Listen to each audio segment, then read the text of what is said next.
O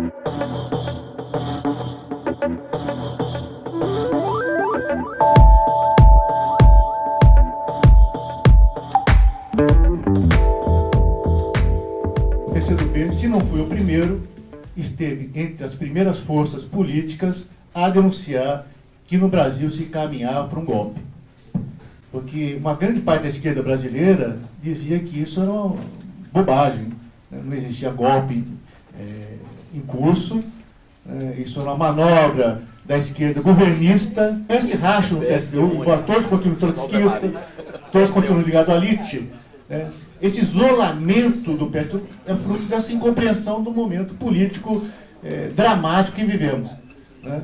Então é uma questão que a gente tem que valorizar a participação do partido. Acho que foi uma força decisiva, né, nessa conjuntura para mostrar o caminho da luta do povo brasileiro. Então é o que a gente tem que sempre relembrar. É que a Dilma, logo após a aprovação do impedimento na Câmara, tinha dito que o Brasil tem um veio golpista adormecido.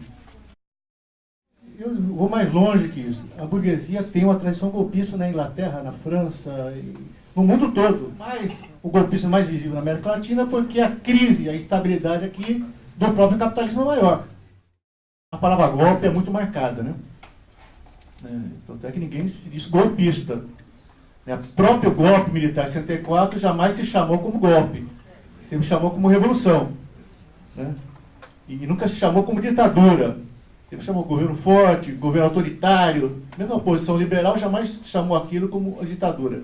Tinha motivo na época, por causa que existia de fato uma ditadura, não deve ser chamado como tal, mas uma certa incompreensão do que fosse uma ditadura. Então, o que é golpe de Estado? Nós existe um golpe de maneira mais geral, né? Como o Luiz Fernandes falou, né? Qualquer tipo de manobra a gente chama de golpe. Não é disso que estamos tratando aqui. Nós estamos dizendo que é um golpe de Estado, né? Então, tem uma característica própria. Existem golpes de Estado visando a preservar os interesses das classes dominantes que estariam sendo, assim, ameaçados pela permanência ou pela substituição legal de determinado governo. Foi o caso que vamos tratar aqui de 54 a 64. São golpes conservadores, até reacionários.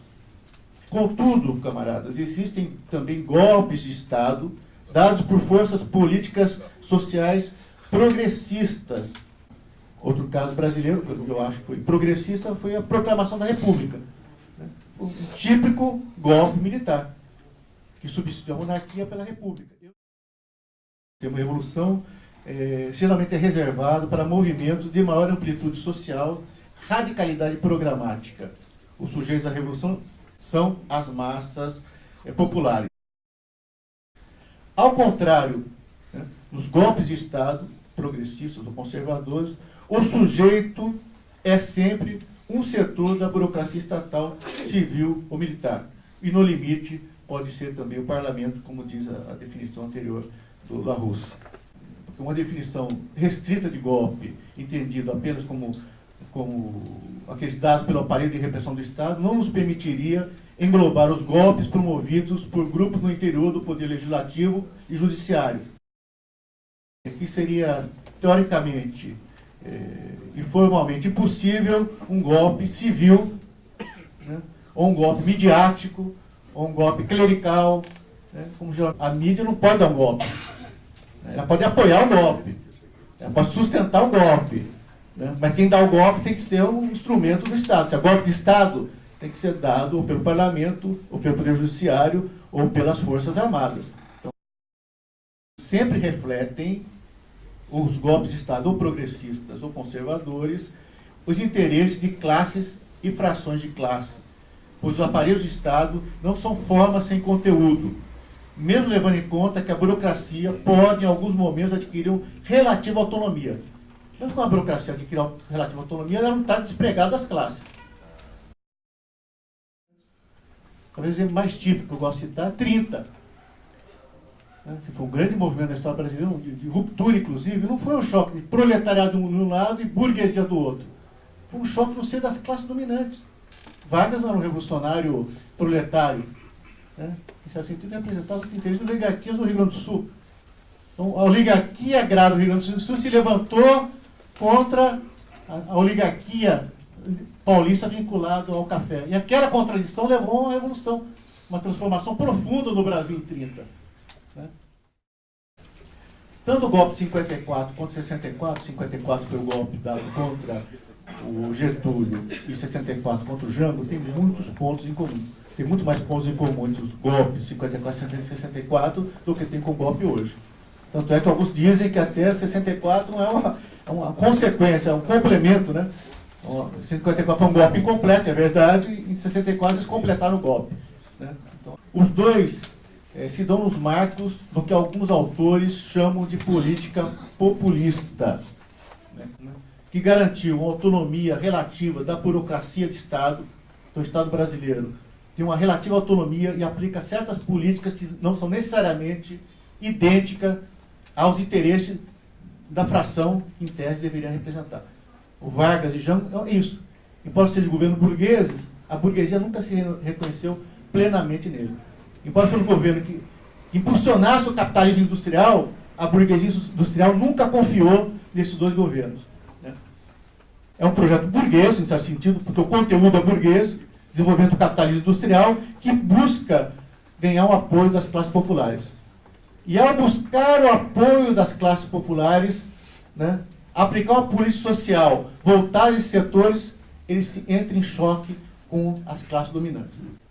Então, os dois golpes, quer em 54, quer em 64, era para barrar o processo de ascensão das massas populares e a radicalização do projeto nacional de desenvolvimento. Golpes militares incentivados, apoiados pela grande imprensa, nos dois casos, né, a mídia foi um instrumento fundamental para criar o clima social que permitiu o golpe de Estado, apoiado pelo conjunto das entidades patronais e das entidades e de setores médios, em especial das altas classes médias. A força social dirigente dos dois golpes foi a grande burguesia comercial ligada ao setor de importação e exportação, vinculados de alguma forma aos interesses do imperialismo estadunidense. Não foi a burguesia industrial que dirigiu os dois processos, foi essa fração da burguesia. Né? A fração ligada aos interesses do capital financeiro, naquele tempo, era a UDN, hoje é o PSDB. Né?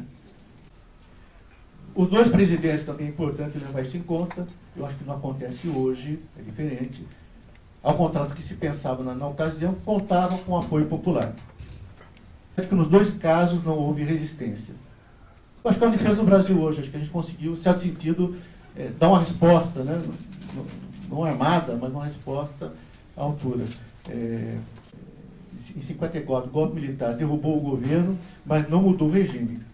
Também é importante. As instituições continuaram funcionando, inclusive os partidos. Também, em 54, não houve, né, um significativo aumento dos conflitos fundiários.